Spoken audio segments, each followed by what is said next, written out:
Après avoir déposé plainte, la police chargée de l'enquête va appeler la personne par convocation. Cette convocation est adressée à X qui est cité dans la plainte.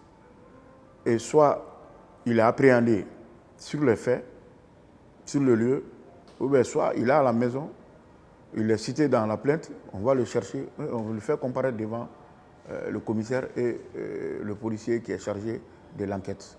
L'enquêteur va faire un PV. Il va poser la question à la personne, pourquoi vous avez violé, comment on appelle, la loi en posant tort à un tel. Ou bien c'est vous, monsieur tel, c'est vous, monsieur X, vous venez d'où, vous êtes de tel quartier, voilà.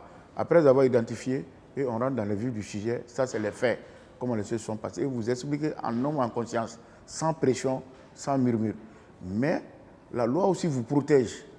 Tout ce que vous savez de l'affaire, vous pouvez lui dire devant le chargé de l'enquête. Mais le chargé de l'enquête aussi, qui est la police, doit vous mettre dans vos droits. Vos droits, c'est quoi? C'est vous mettre à l'aise, de vous écouter calmement. Je vous donne un exemple.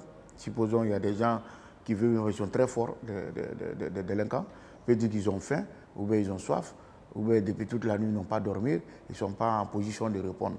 Et on vous donne le temps. Et la loi aussi vous donne le pouvoir aussi de ne pas parler sans la compréhension de votre avocat. Et au Mali, les enquêtes préliminaires, l'avocat peut suivre du début jusqu'à la fin. Vous appelez votre avocat, si vous n'avez pas d'avocat, les choses vont se gérer comme ça. Mais après avoir écouté tout le monde, la partie civile, comme on appelle le prévenu, et on va clôturer le PV.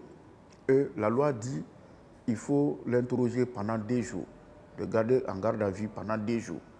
Et avant ces 2 jours-là, si vous n'arrivez pas à finir les enquêtes, vous êtes obligé d'appeler le procureur pour lui dire, bon voilà, dans telle affaire, ça fait 2 jours, on n'a pas fini nos enquêtes, est-ce qu'on peut avoir le prolongement d'un jour? Et la loi vous autorise à avoir ces 24 heures-là. Et la loi se limite à 72 heures. Ça dit que les enquêtes ne doivent pas dépasser 72 heures. Et après les 72 heures, s'il n'y a pas de résultat, la loi vous demande de libérer la personne immédiatement. Et voilà pourquoi souvent, si le procureur a le temps, il peut passer dans les juridictions, aller voir quel est l'état des détenus, ceux qui sont là depuis combien de jours. Et quelqu'un qui passe 3 jours, 4 jours sans être interrogé, la loi demande de le libérer obligatoirement. Et en plus de ça, tant qu'on ne vous adresse pas une convocation, ce qui veut dire qu'il n'y a pas de problème. Mais tant que vous avez une convocation à votre adresse, il faut le respecter. Sinon, vous allez courir l'infraction d'opposition à l'autorité légitime. S'il y a plainte, il y a plainte, ça va aller jusqu'au bout.